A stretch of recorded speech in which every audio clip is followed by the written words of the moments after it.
Hello, welcome back, or welcome for the first time. So today we've got the Mini Z Kyosho Jimny, the Element Enduro 24 by Team Associated, and the Axial scx10 or scx24.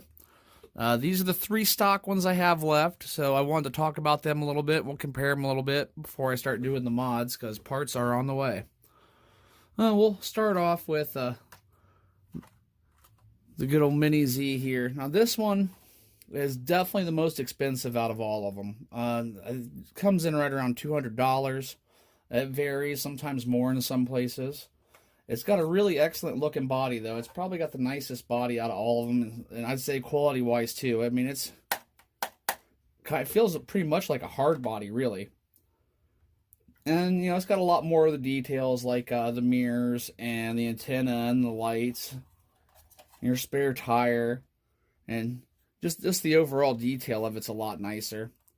And it's got a few other things as well, and it's got a really odd way of taking the body off. You got to pull back these two pins, and then same on this side. Then you get that body off there. But yeah, it's a nice little hard body. And with this one, you have it's got a transmission in the middle. And it's got your standard axles. They're solid steel axles all the way through. And it's just normal differential on these. And you've got your servo mounted up here, going back and forth this way instead of mounted on the axle like some of the others. And some of the things that are different about this one is especially this. This is it takes 4 AAAs in order to run it. Where your others, you have a rechargeable LiPo. I really wish they would have went with a rechargeable battery for this. A nice 2-cell would have been great. But they chose not to do that. I know there was conversions, and I will probably end up converting this one. But some of the other nice selling points about this is these are all steel links.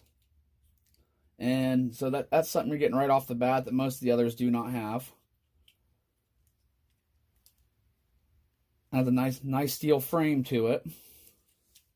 But something else about the Mini Z that you don't get on the others is the Mini Z comes with several different pinion gears, so you can gear it for different situations. And it comes with different motor spacers, so you can move your motor around as well. So, and the front bumper, you can either run that front bumper or this one. It has a little bit more options, but a lot more price. And the radio for this one isn't too bad of a radio. It feels pretty good in the hand when you're using it. It's got nice foam grip. Got all your different adjustments you need for your trims. And it runs on 4 AAAs, which they can... I kind of prefer double A's better, but it's still not too bad. They seem to last quite a while in it. And this is a tricky little piece to get slid back on, so I'll do that later. But there was the Mini Z. I'm going to slide it off to the side. And next we have the Element Enduro 24. And it's just your Lexan polycarbonate body, and I'm not quite sure why they went with this funky paint job. That's a good looking body if they would have just painted it a little bit better. And this one is probably the cheaper options out of the ones sitting up here. It's the cheapest truck. And if you look at it, it's got the motor mounted in the front, and it does have a steel shaft coming from the transfer case from the gearbox to the transfer case. But it also has a 1-cell battery in the back. I'm not a big fan of the 1-cell battery. They do not hold a charge for very long for shelf life. So if you charge it up, leave it set for a couple days, want to take it out and use it, that battery is most likely going to be dead. So this one of the first things I want to do to this is change it over to a 2S conversion. And it also has standard differentials, but it's got plastic links, and when you pick it up and start messing with it, you can feel it feels a little bit cheaper than the others, but it performs really great. I honestly don't have a whole lot of complaints about it other than that 1S power system and the little baby radio.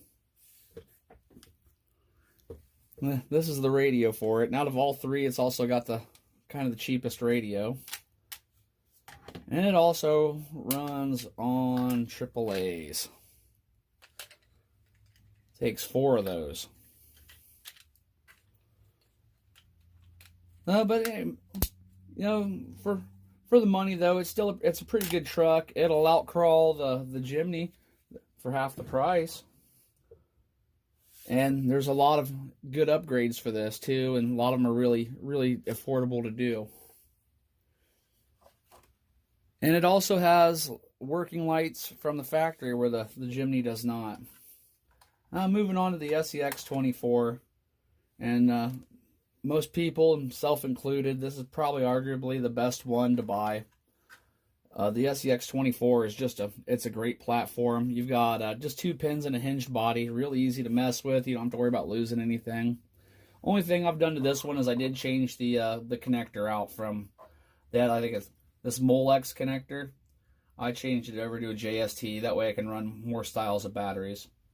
And it comes with a nice 30C 2S 350 milliamp 2S battery.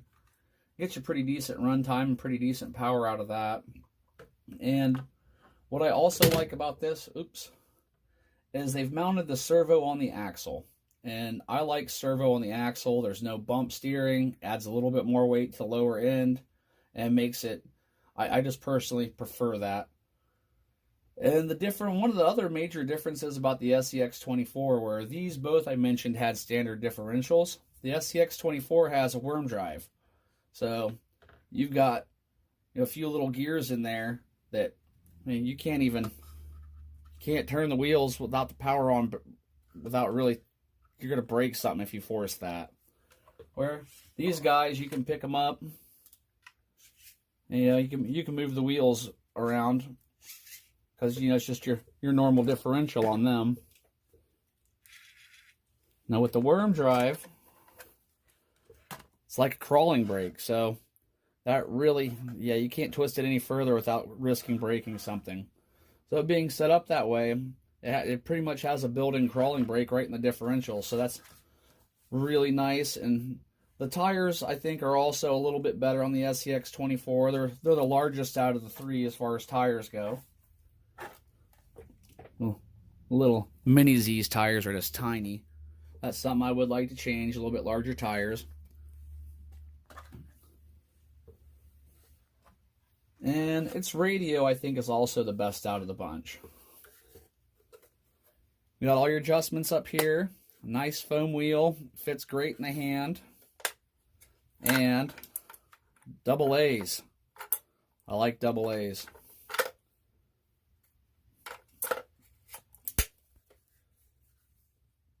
I think it's out of all the radios, I think it has the most comfortable radio as well. Oh, that's just your basic comparison. I mean, these have plastic links on them as well, where, the Mini Z, you're getting steel links. I mean, it is got some cheaper parts on it in some places, but it's more capable, and to me, functionality is worth more than the fancier stuff that comes on the Mini Z. The Mini Z is a beautiful little crawler, but both of these will outcrawl it for half the price. Now, those are all nice stock. There's nothing really done to any of them.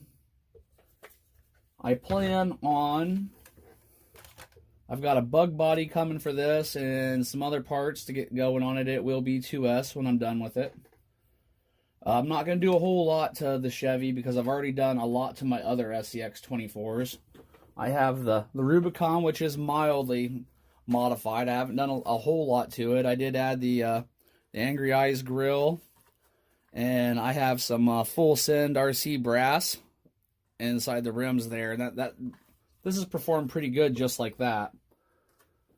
And then I have a little Losi micro crawler that my good friend TSO Day sent to me, and I've converted this over to 2S. It also has the worm drive, and This is a really cool little crawler. It's been out of production for years, so they're kind of hard to find.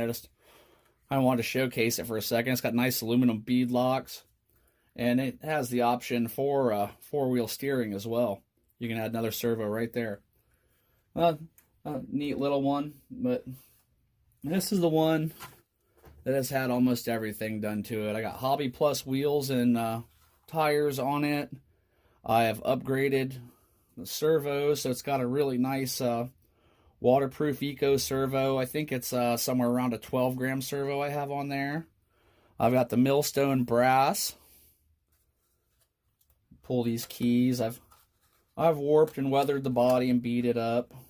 I've switched my electronics on this one so that I've made the ESC in the rear and put the battery up in the front for more weight up there. And this has been a great little performer.